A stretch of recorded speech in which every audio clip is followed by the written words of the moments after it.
It's going well. Yeah, I guess I took over quite a bit of stuff from Nate. Nice. So Nice. that was a good deal. Yeah, so getting ready here. I need to pack. I think I start packing probably this week. And still have a bit of time.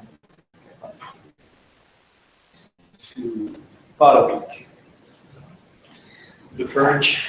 Yeah, I have a few furnitures, but other than that, I don't have that many stuff. So hopefully, it should be okay. Yeah, the run at IKEA. Sure. Do you know when you can move to your new apartment now? Well, June 1st for sure. So I think Yeah. I'll move on in June 1st. Okay. You need to paint. No, I don't think so. It's a relatively new house. So. That's good. I've never done that, so I may not. If you need a hand to move, man, give us a shout. I'll come help you. Lift some boxes, couches. Oh, great. Cool. Sorry, I got a lot of stuff open. Yeah, you do have a lot of stuff. I'm gonna organize slightly before we get moving. Just board. Yeah, exactly. Yeah, I don't worry anything other than that, other than my couch. That was just so heavy when I was moving. Actually, Nate was helping me to move things to my place, and because Rowan was away, Yeah. and just it's terrible. And it's kind of tough. Yeah. Our place on the second floor, and then there was a curvy stairs. But except that other things should be fine. Because it's ground, right? Yeah. Do you have a patio door? Yeah, like a garden door or something. My new place? Yeah. Yeah, it's on the ground floor. Hey, Franklin. That should be a problem. Out from our place. Yeah. Good. Open the window. Hi guys, how are you? Yes. Doing well. How's your weekend? I need to break my window. Fine. My mom was in town, so she left this weekend, so took her to the airport, that sort of stuff. Yeah. But that's actually how we usually do back in Korea. Oh yeah. It's like a lot of scrappers.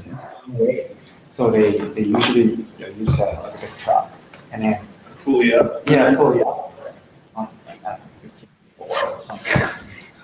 That's how it works, but I've never sit it here. No.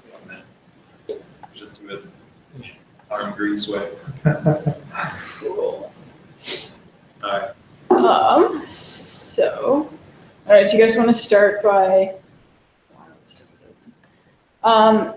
just like a quick overview of the presentation for people who weren't there? Any questions or conversations that you guys had afterwards that were, I don't know, particularly memorable or anything like that?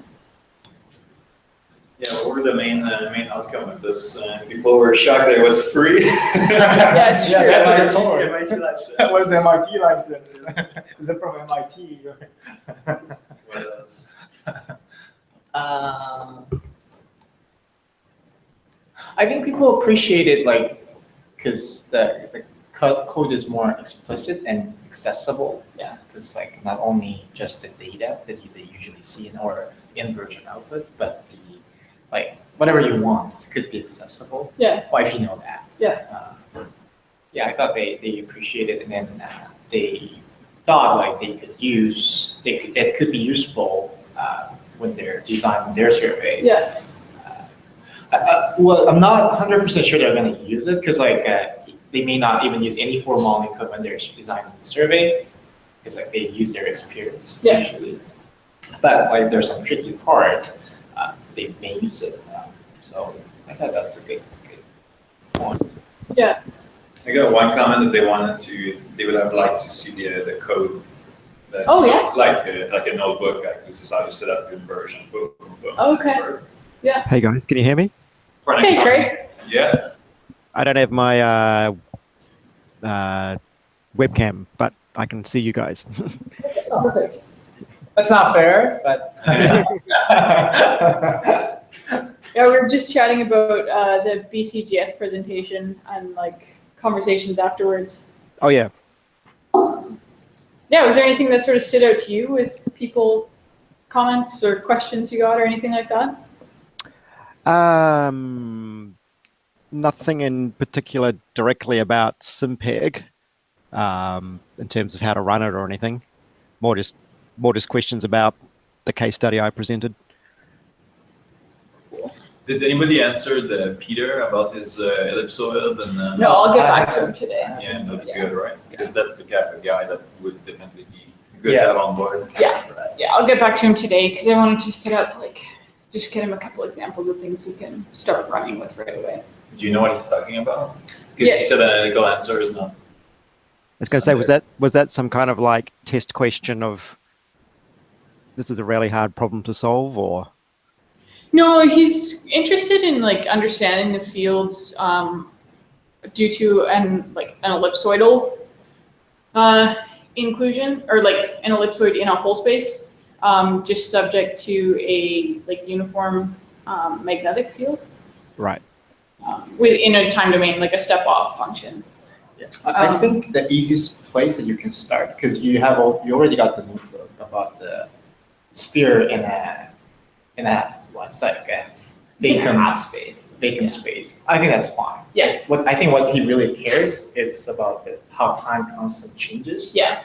Depending upon the ratio of how ellipsoid elongated or so if you change that how the time constant changes. Yeah. Because you have a pretty simple time constant when you got the sphere. Yeah. So I think that's his main interest. Yeah. They're probably using exactly the same setup and then just change the model. Yeah. And then if you can send it to him, that you can change the ratio of the ellipsoid. Yeah. And see how that time decay changes. I think that should be enough to start. Yeah, I mean it uses a loop source, but that's probably fine. That's for a fine. start. That's totally fine. And then he's interested in time domain, so Yeah. yeah, that would be great.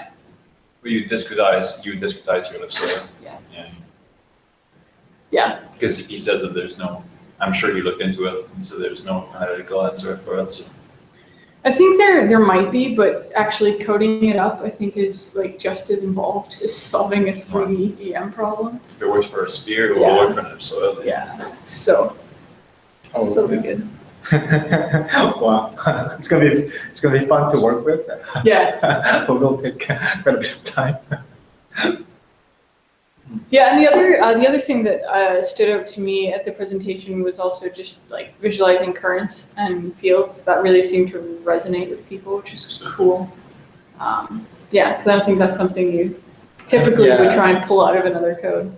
Yeah, that's right. And they didn't seem to grasp the fact that that was always there, but never made accessible to the user. Yeah. Oh, okay, yeah. Yeah, I think that's really useful for just the conceptual understanding of what's going on, for helping to understand your results, to see where those fields are actually flowing. Is it going where you expect, or is there something else that you haven't expected? Yeah. Certainly. Right. Yeah, there's nothing very surprisingly new, but it's expected, but kind of showing that your expectation, that I thought that's good. Yeah. And other Peter was mentioning what he's working on. Oh yeah. So he's working on he's developing the marine EM system, and he definitely they are asking CGI to do the inversion. Yeah. But they still want to understand when they're developing their system. Yeah. So at that point, they don't care about the inversion research itself, but they want to simulate and see what's happening, and then detectability or resolvability or something like that. Yeah. So in that case, it's something that they can develop fast and see what they want to do. Yeah. I thought that's really fit in what we're working on, because that's a research code, and that's actually a research question, although they're in the company. Yeah. I thought that's what possibly. Yeah. We get even paid.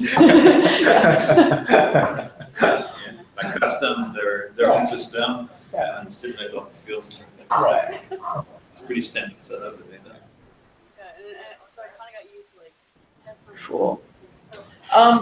Okay, so what I wanted to go over today was looking at perhaps a bit of how do we want to actually streamline setting up simulations and inversions and sort of like driving SimPEG essentially. So I know we all sort of have our own approach right now to generating drivers and working with SimPEG.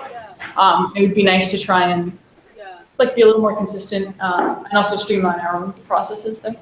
And I think a lot of that will go into how we go about sort of refactoring discretize so that it is like all the mesh classes are serializable. So you can just do mesh.save and mesh.load. That's Craig, I think we're getting a bit of feedback or like conversation from you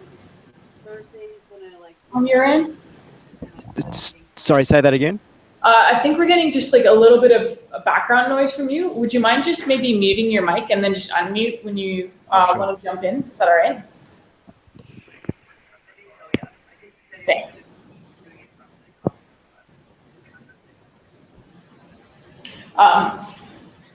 Yeah, so going through serializing things and then also streamlining how we like set up and write scripts out, because I know like often you want to set it up in a notebook or something like that.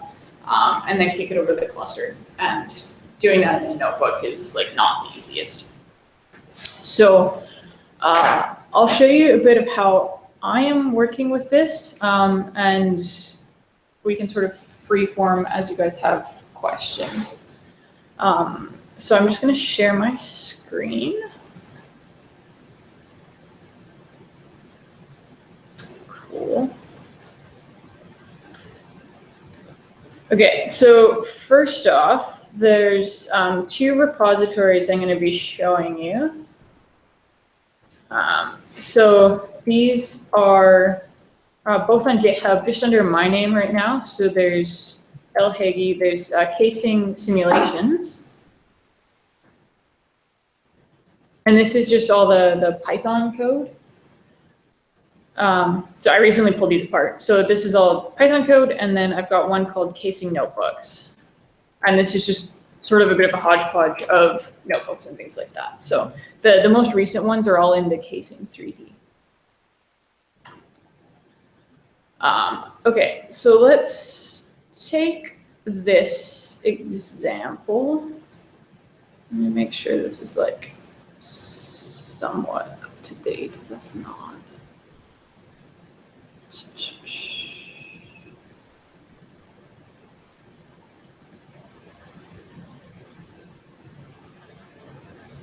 Okay, I'm not going to run this because there's a couple things that I've updated, but that's okay. So the first thing I do is define just a directory of where stuff's going to be. And this I then pass around to anything that I'm going to create so that it knows where its own directory is. So if we actually look at the code, I'm actually just going to pull this in. Sorry. Okay. So here, one of the first things I do is set up a casing parameters object. And so this I recently updated just a little bit. So it's a little more modular. So what I have is a set of simulation parameters. And from this, this is sort of the first thing I set up that just is geometry and then maybe a couple parameters about the simulation itself. So frequencies and times. Because from there, you then make all the decisions about how to design your mesh. But the first thing is just like, well, what's my model? So in this case, I've got a little survey of parameters class that's frequency, time. So you don't actually have to specify both of these, right? Because it could be frequency or time or DC. And then I've got, in these cases, I'm only working with grounded sources. So I have both a source A and a source B. And then like my simplest class here is I've got a whole space is going to be my model. It has a file name. So this is what I'm going to save it to, so that it knows that about itself. So that when I do like whole space.save, it just looks here and says, where should I save myself? It also, from base casing, it inherits a directory. So when I set this up, I actually set a directory with that. Oh, okay. So it knows its directory and its name. So save is enough. And then the whole space is simple. You know, we've got a sigma back and a mu relative background. From there, we can define like a couple just handy things like skin depth and diffusion distance. And then here, I also know, it knows how to put itself onto a mesh. So here it's quite simple, right? As whole space is that times the number of cells. So the important thing to notice here is all of these guys are what's serialized. So when I do whole space.save, these guys along with the directory and all of that is saved. Do you want me to show you an example of that? It's better. Okay. So I'm actually going to just start a new notebook because that one's not going to work.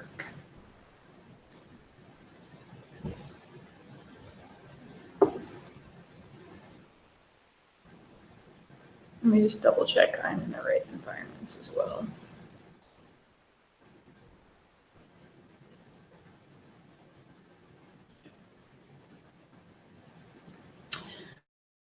So here,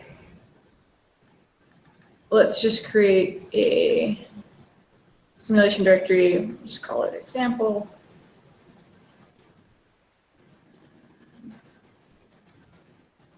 Okay, so the first thing we can think about doing is I've got my casing simulations, and we're gonna do this is now a model, and we're gonna do a whole space. So here's the things that I need to give it. So I'll give it a directory, the file name. It actually has a default file name. I'll show you that. UR back and a sigma back, and source A and source B. So here, in this case, let's do my directory.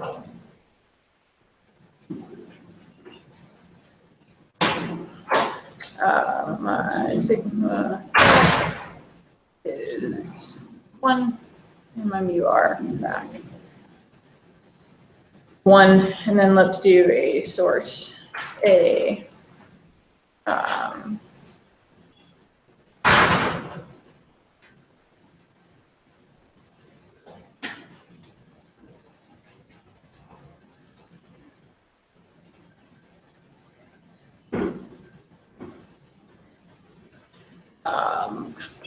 So in this case, I'm thinking all in SIL coordinates. So let's do it. Let's put it a kilometer away, and then we'll do it at.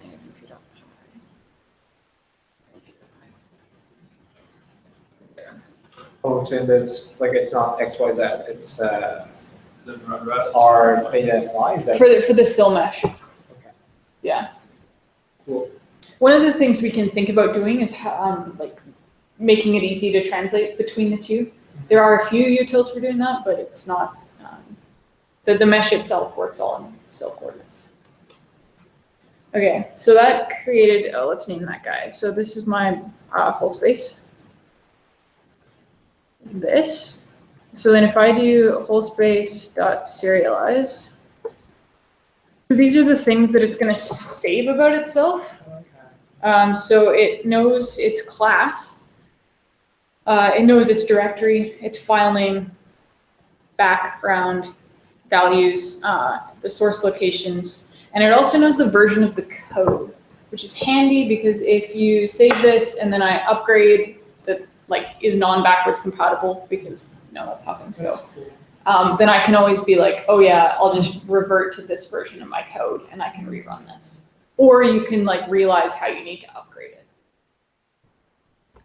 So in this case, what I can do is then do whole space.save. So it saved that guy. So then if I go to my files and look at my casing notebooks, there's now this folder called example. Can you show us? Yeah. And so all it is just JSON. Oh, I see. Okay, cool. Okay. One other thing I want to show you with that is then how you can load it back, and I just need to recall my names on this.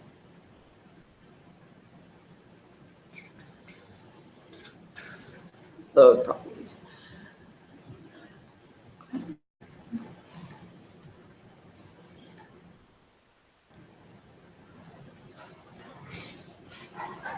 So I called that guy model parameters. That's the default name.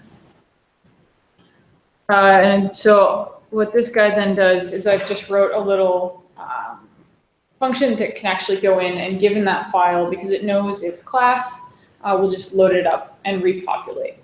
So then in this case, whole space. Oh yeah. So with that, you can do something like, in this case, I need to tell it like where to look to recreate the thing.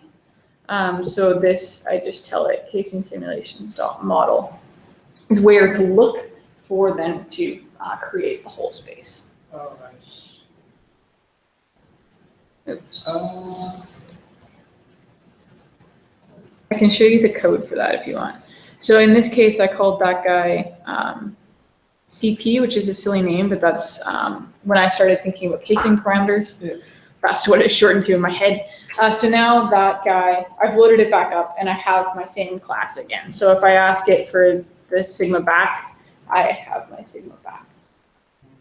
So then that's a very easy way to like build this guy up. You can visualize it, save it, and then you just have one command that says load this guy up when you're going to start rerunning simulations.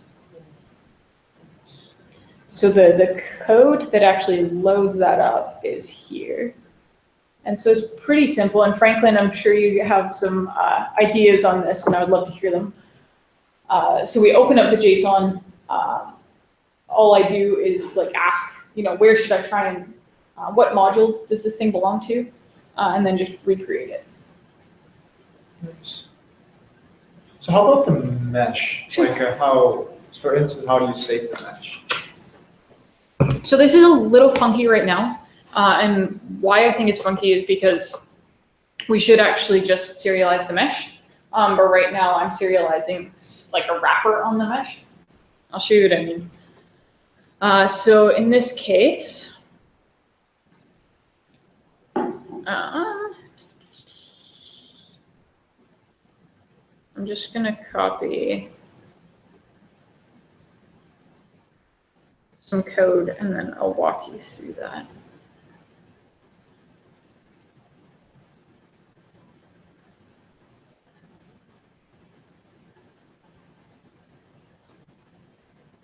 Okay. So with all of the casing stuff, there's some sort of odd meshes that I create because we want to really finely discretize right around the well and then like pad out smoothly to sort of a next region where you actually want to collect data and then pad from there. So I don't want to code that up every time. So I've sort of written a little wrapper that basically takes, reasonable extents and goes from there. And so I called those guys mesh generators. And so here in this case, if we look at my base mesh generator, it has a file name. It takes a casing properties or a casing parameters instance to build itself because it's going to ask questions about the geometry of the casing. One thing I'm just going to do just so this generates probably a better mesh because I'm not sure how to work for the whole space is let's actually just do a casing and a half space.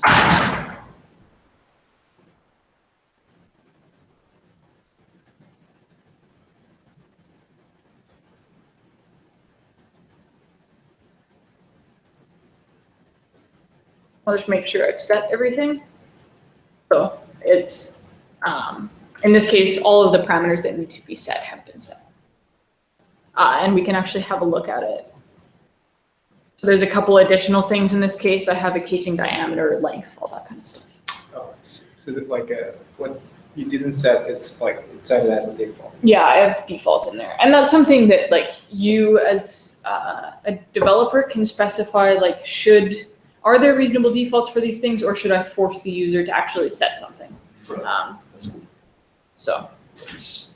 cool. Okay, so now that we have our casing model, I'm just gonna do. So this guy is now my casing model, and so here this is now my mesh dot.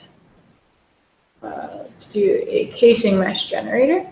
So I've got a few different ones in there because in some cases I just want like a simple sill mesh, and then other cases you want this like funky casing one, and that needs a few more parameters like this domain x2 and whatever. So we just created a 2D mesh. So I can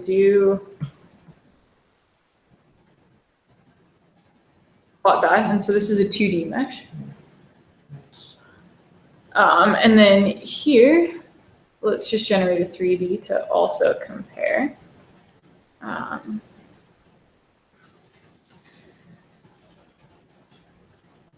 Okay, so then if I do my mesh generator, mesh, good.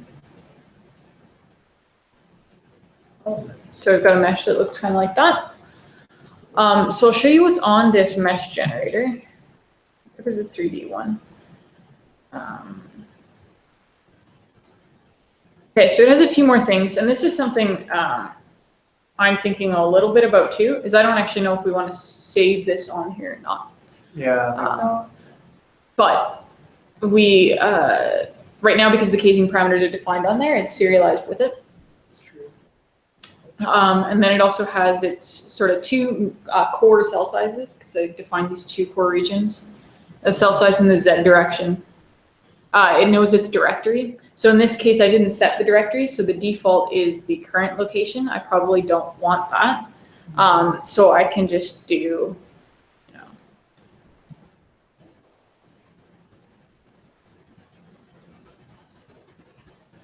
so I set that, and now it's going to the example folder. And then it has its own default file name. And then here I also had to serialize HY because I defined it specifically. And then a few other padding factors and stuff like that. Yes. May I ask you a question, not on the serialization, but on the cylinder mesh itself? Mm-hmm. Can you just go up to the picture? It seems here you don't discretize evenly in like along the theta angle. Is that right? Yeah, so in this case, I defined my HY as a little stretched mesh, essentially. Okay. So, because with the examples I'm doing, I'm running a wire out along this direction. So that's actually the only place I really need to discretize. Okay. Finally, so yeah. Nice. But if I put in like the number 4, it would uniformly discretize it. Okay. Just like sort of when you're working with the typical tensor mesh. Cool. Okay, so that gives us a mesh. So now the next thing we can do with that is, now that we have a mesh and we have parameters, we can then piece together like physical properties on the mesh. So what I've done with that is defined a very simple physical properties class. So I'm just going to scroll down and we'll go there. And so the distinction here, and this is something that like I would appreciate opinions on, is so the physical properties now only exist once you've defined a mesh and you've defined your casing parameters. So you have to define both to like have meaningful physical properties. I don't know if it needs to be its own class, but it's kind of nice. So what I do here is I give it my mesh generator and my model parameters, and then it goes in and based on, you know, the model parameters had the method sigma given a mesh. So now it'll define those guys as vectors and as properties. You can also go in and like define wires and maps and stuff like that. So this is, I guess, like a step closer to thinking about the inversion. And then because you now also have the model and the mesh, you can go ahead and plot things. So if I create this guy, so let's do this. His props is now my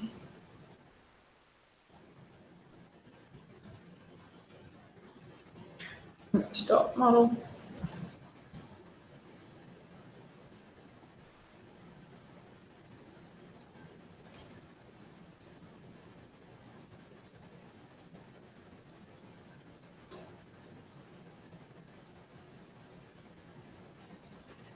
Okay, so now I have this physical properties object. I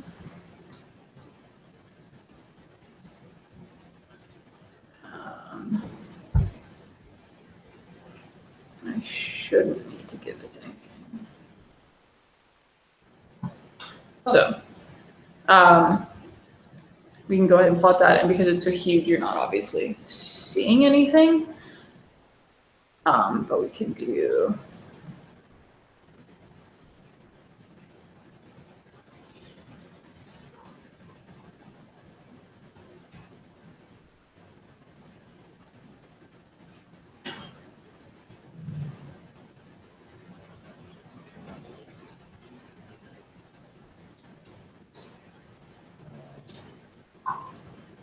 so we have a casing model.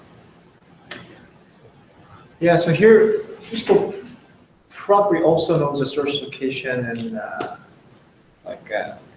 receiver location. Basically, all survey parameters.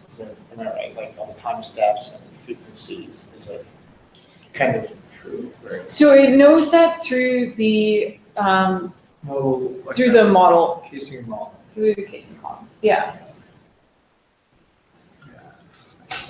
And so that's something like, I don't know if we want to tease those apart into two things or not. Right. But in some ways, like I like, because if I just do casing model skin depth, if I had set frequencies and things like that, like it would just, there's a default there, which is kind of nice. And through physprops, can you do physprop.casing model? Is it? Yeah. Are they? Well, right now it's CP because of my silly. Oh no, I changed it. Physprop.model. Yeah.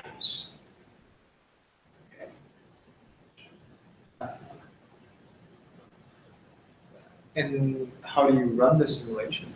So in that case, what I then do is I've got this guy called run. So here what I do is I'll set up a casing. So I'll call this my simulation is now casing simulations dot. I'll show you code actually first. So there's a base simulation. In this case, it has a fields file name. So, because in like all the examples I want to run, I actually want to save the fields. So I give that just a name. It again has its own file name. So it's got simulation, like the simulation parameters should serialize. It now takes a casing parameters guide and a mesh generator. These ones I've created a property called a loadable instance. So in this case, I can give it a file name and it'll just go and load it. So I can show you that. Let me see where I put that. So that guy is from base. So here, all it does is it is either an instance. It is either like an instance. Sorry, that got screwed up. Base. So it's either just an instance, or it actually is a file name that I can then go and load. And so why that's handy is when I just create like one of these simulation files, I can just feed file names, and then it goes and recreates everything. So that is a piece of it. So if we go back here, that's what those guys are, and the source as well. So sorry, we didn't create a source. So let's create a.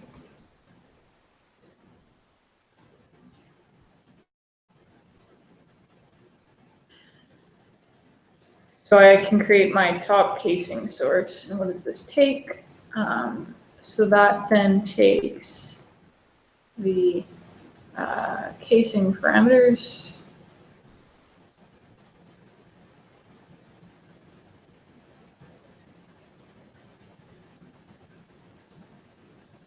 It takes a directory,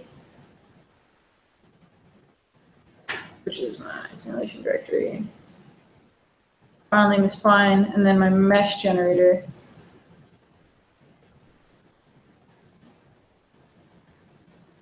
is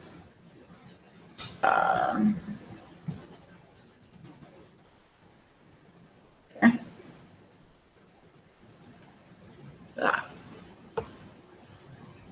Non-y-axis line sources. Okay, so here, what I need to do is stick this guy at np.pi. A little silly, but just a safety check for myself. Good.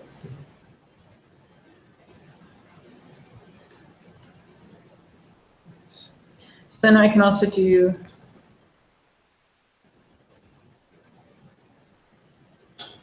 so I know like where my little wire path is. Okay. Yeah. Okay. So now I've got a source, we've got a model, and we have a mesh. So now we have everything we need to go in and create a casing simulation. So the simulation is now casing simulations dot run. And let's do DC because that is fast. So we can do my simulation DC. So in addition, what the simulation DC actually has is it has a source A, a source B.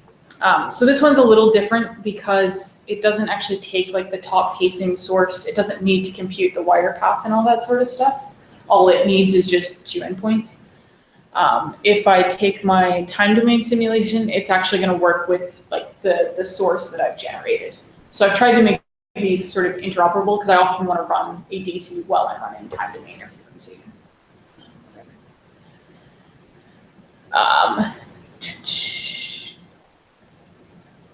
What else?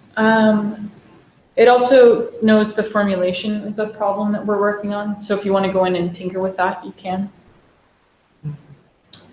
And then here I've overwritten the default to call it fields DC because often it's being run with something else, so I don't want to overwrite it. So here I will set that guy up. So I've now got my casing parameters is casing model, my mesh generator is mesh gen 3D.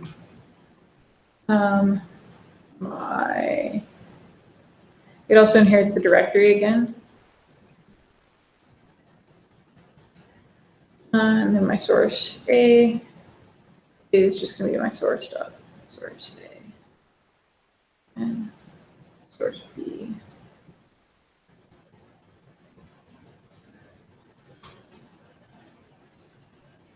Okay, so what just happened there and why it's took a second is it actually went in and set up a problem for me. So we can see some of the things that are on there is I've got a fields method. It has now a problem. So it's got a problem 3D DC. It has a survey. And it's already paired.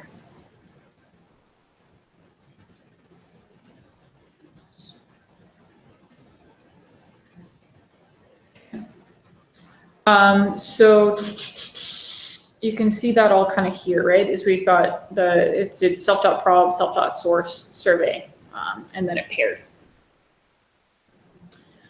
So I can actually go in and do simulation.validate before I actually go and run everything. And what that's going to do is it's going to check that my casing parameters are all set, my mesh is all set, my source is set, and that like everything on my simulation makes sense.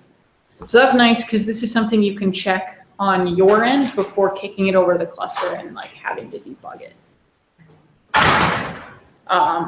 So how to validate looks like? So the validate is inherited from properties. And that goes in and checks like types of everything. It'll check. So if I've got a required, it'll say like this thing must be set. And then you can add your own checks. So like on the source, I added some of those checks that's like, hey, your mesh, or like I haven't implemented this type of source yet. So that's not gonna work. I see. So if I I can set the size of the source A should be something. Yeah. Yeah. So in this case, like it's a vector 3, so it should have like an XYZ location. And if it doesn't, then it's gonna error on me. Yeah. But like, can I do a little bit more complicated things? Like say, I don't know, I have a source locations and it should be below the topography, for instance. Yeah. How do I put that into that structures? So in that case, you would inherit vector 3 and extend it. So that's what I did when looking at that instance. So that was in base. So here, when I talk about a loadable instance, I took properties.instance, so I get everything that I see. validates, So you and then I define your have validate. an extra Right. thing. So I can actually like kind of custom define my validate. Yeah. Yeah. Perfect. Just to interject, you can also define validators on the has properties classes by just wrapping a method as a properties validator. Oh, cool. And then those get called when you call validate as well. Do you have an example of that? I'm not sure. Probably. Well, let's see. Let me look at the. Oh, I guess actually, it's like this, right? Oh yeah. Okay. So yeah. So when you do that, that validator runs when you set CP. Mm-hmm. But if you just do @properties.validator with nothing else, then it only runs when you call validate. Oh, and so cool. it just takes self. The call signature just takes self, and then you can do whatever you want to validate. So you can say whatever, self.cp equals something, whatever. Oh, nice. I don't know. Yeah. So I could probably show you when I do.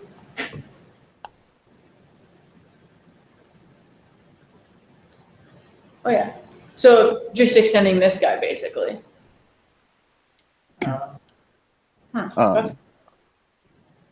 Yeah. So what that method actually does is it calls all the registered class validators. So you don't really have to extend that guy. You just wrap something else in the @properties.validate. I don't know. I'm looking at the docs now to see. There isn't a great example, but I can throw together something. That would be great. Yeah.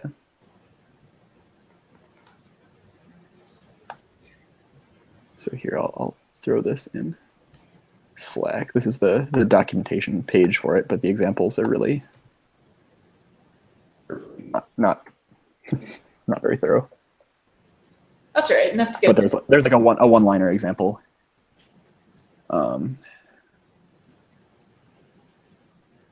Cool. So yeah, if you see where I have mode 1, so mode 1, that's how you're using it now. Yeah. That sort of validator gets called on set. Okay. And then if you scroll down to mode 2, then that just shows how to do it the other way. Oh, cool. Nice. So that's actually something kind of cool if you had properties of two different properties classes that you then want to check something is kosher between them. Okay. That's a very cool way to do that. Yeah, and if you have two different properties that you have to set independently that are have to be cross-validated. Yeah. So when you set one, it might fail because the other one hasn't been set yet, and so you can never actually set them. So you'd put that kind of logic in there too. Okay. So you just say, okay, now I've set both of them. Did I set them correctly? That's cool. Okay.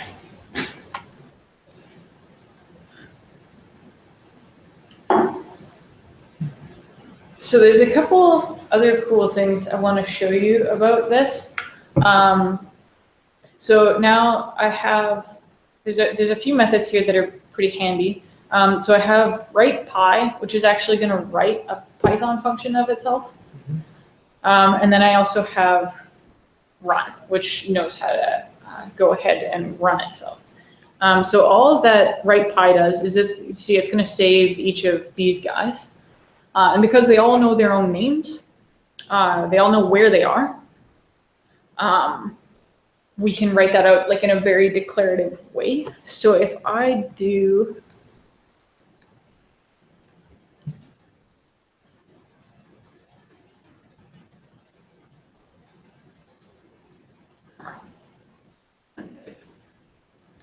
okay, that's right. So let's look at instead, let's look at a time domain EM example.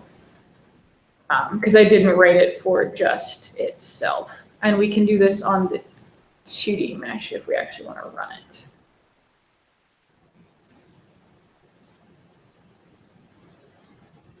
My source is now, I'm going to call it source. Yeah.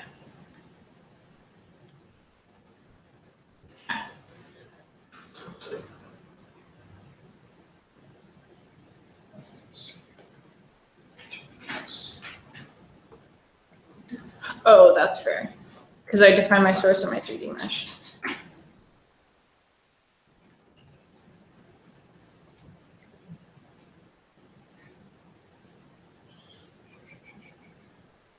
Time steps.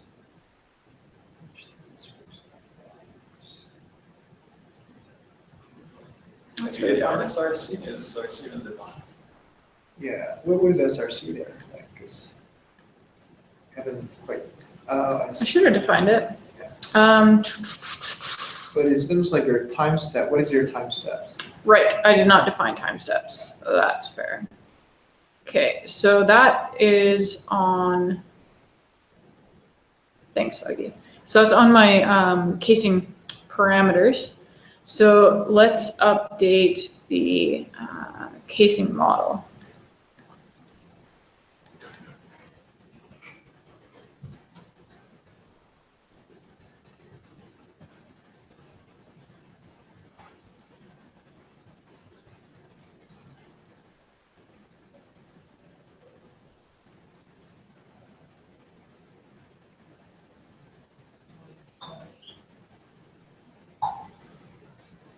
Cool. So that should potentially work. Cool. Okay, so now we have a 3D time domain EM simulation. So if I do, let's double check it. Cool.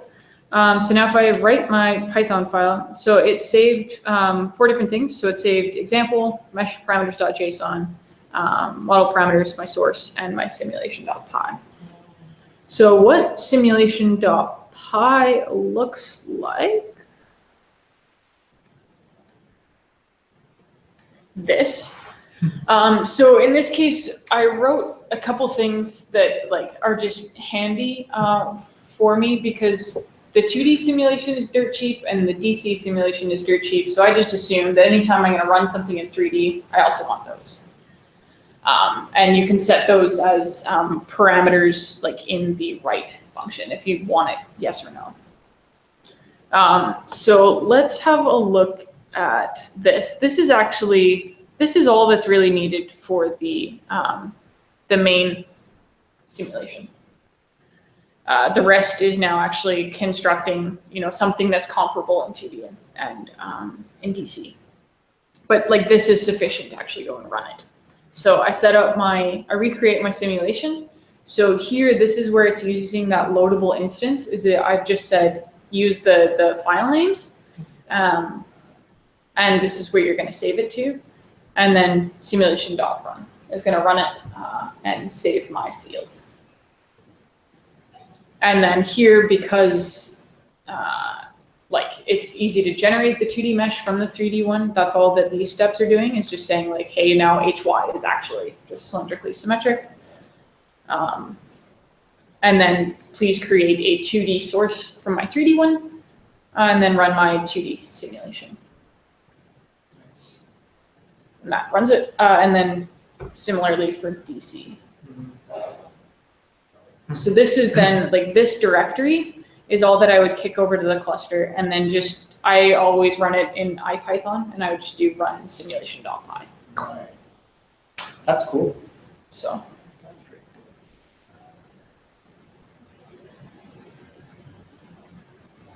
and then what's nice is like to load everything up again.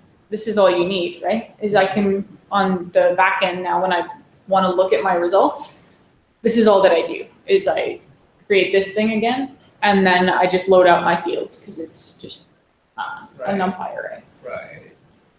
That's actually And that repopulates everything so that like you can work and visualize and all that. So you basically need that 3 JSON file to run the simulation. Yep. Like, yeah. Yep. It's nice. In the JSON files, are all the variables, all the parameters there, or only those that you wanna touch? I think she's saving all the parameters. I think even all the default parameters. Yeah. Yeah, I save every parameter that is basically necessary to declare like how to create your simulation. Okay, yes, not the default. Yeah, the default don't have to be there, but you could override that or override the defaults in JSON. The defaults are written out and saved. Also. Yeah, because if you ever go in and change your defaults or something like that, Yeah, it says in subsequent versions. yeah. It's nice. Yeah, so it's pretty simple, and like I realize there is lots of code here, but this is actually all it takes to run the simulation, which is really cool. Yeah. So how do you force? Because we were talking about doing this for inversions, right? So that we can write out the Python files. Yeah. Would we have to create then an inversion, like your sim? Yeah. Is that the idea? Yeah, I think so. So the way I would then think to piece that together is that, we'll have like a way to build up your regularization, your data misfit, list out the directives, and all of that. So I guess like where I see this moving a bit is realizing that like the way I've defined sources and things like that actually should be, or the way especially I've serialized the mesh, that should be baked into SimPEG. There's no reason that I actually need like a mesh generator other than like my custom pieces, but a SimPEG mesh should serialize and be able to recreate itself. And so the biggest thing in being able to do that is actually just specifying what are the pieces that you need to have saved in order to recreate it. So in that case, like HX, HYHZ, Epsilon for tensor math. Yeah. And then the rest of the things can be figured out from there. Tree mesh will be a few more things, but yeah. Yeah, that's great. That's great. And that's potentially like even the same engine could be used for different applications. Like because like EM code, like there are multiple applications. Yeah. Even DC, I think. Yeah. So you can kind of make some customized simulations and version. Yeah. Sort of tools. Yeah. That's cool. Yeah. Huh. That's nice. I really want to play with that. I kind of want to build something similar with DC inversion. Yeah. DC and IP inversion. Say, like, you generate the JSON file and we can run it with simulation and inversion. Yeah. And also put some validate. Yeah. That would be good to have. And then it's nice, like all these little plotting functions and things like that are just, they're so simple, but it's actually, I mean, it's a ton of code to get Right. that plot that I don't want to write every time. But because part of my validation for this is like I visually look and make sure that, you know, the wire path is connected. Yeah, that's potentially what we need for, because like every application has something specific. Yeah. And then you're not going to change all the main codes like whenever you're doing that. Probably having something outside that can handle those things will be great to have.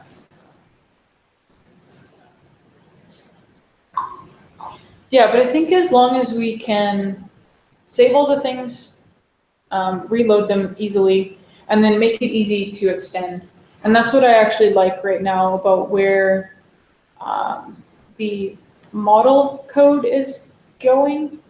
Because in this case, like I have a whole bunch of different types of models, each of which is, there's just like a slight modification to. Yeah. So like a casing in a whole space just inherits a whole space and this casing parameters mix in.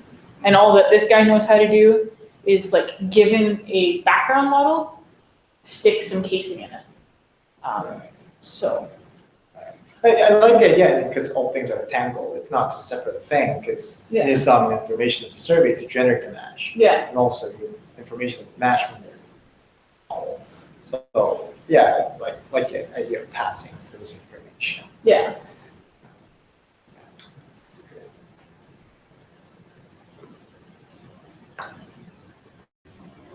Cool.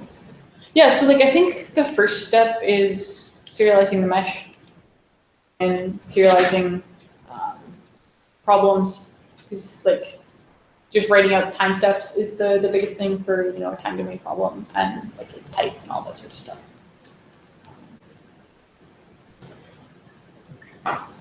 Yeah.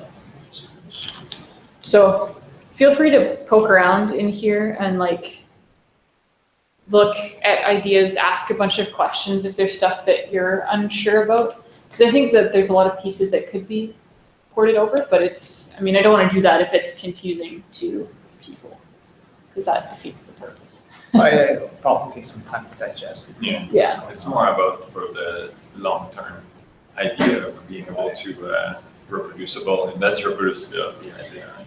Get in there. Be able to save your experiment. Yeah. Well, and being able to just like batch generate a whole bunch of things, because now, you know, if I want to go in and like change the air conductivity and run 10 different simulations, I can just like write a loop that says change my casing parameters and then write my files. Yeah. Yeah, it's much better. And I'm also thinking when we work with, you know, let's say Craig or Jeff, they have scripts, and then every time we change the code, the base code, then we need to change all the scripts, which is so pain in the ass. Whether just change the variables, then it just regenerates it. Doesn't matter. Yeah. It can be easier to grow and change the base code. Yeah. For sure. Cool. I'm gonna stop sharing and see if, do you guys have any other questions, comments, Craig and Franklin? No, that looked good. So those JSON files, I think I missed the bit when they get written somewhere. Sorry, you cut out just very briefly at the end of your comment. What was your question there? Oh, it was just about the JSON files. I didn't quite follow where they're written somewhere as part of the generating process. Is that right?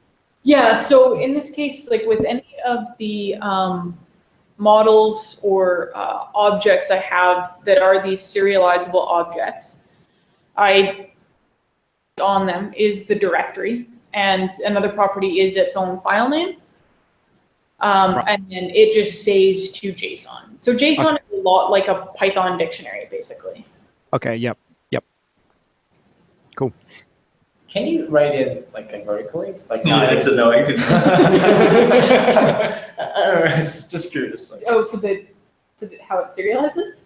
no, when you're writing out the JSON file, can you write it in vertically? Like the parameters on the vertical direction. Because like it's If you don't do a wrap, just go to Yeah. your JSON Yeah, dot, I know. like remove wrap on your file. oh maybe yeah. Yeah, I think so. Like your model parameter.json. Yeah. Can you unwrap them in your preferences of it? Franklin, would there be any like benefits or drawbacks to doing that? Does that matter? Sorry, I didn't really follow. Oh, just in like putting a line break after commas in the JSON. Oh, Like when it- yeah, I mean, I think that's just like a printing thing, so it depends how you read it. I'm not sure. Like that, I think that wouldn't. I don't know. I don't know what like JSON.load string does with line breaks.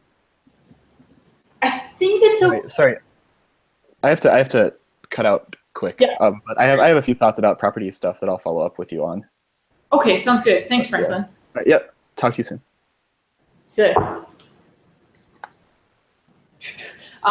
Yes, I think you can. I've played around with JSON and JSON.load and stuff like that. It actually, right now, I'm leveraging the properties serialization. So I just dump it the way that he does. It would be nice if it was a column, yeah. Yeah. Well, You just scroll it's aside. nice to see those values, but like, Yeah. I mean, I want to read it like because sometimes like you have a huge Yeah. set of parameters. Like, Yeah. It's better to scroll down than Yeah. sideways. No, that's very fair. That's very fair. And it's not just a value in the variable. and then some values will be pretty long. Yeah. So No, that's fair. Cool. User friendly details. Yeah. Cool. Any other questions, comments, things for this week? Thanks, Lindsay. Sounds good. Yeah, thanks for that. All right. thanks. Take care, guys. Thank you. See Thanks. Bye, Greg. Bye, Craig. you later.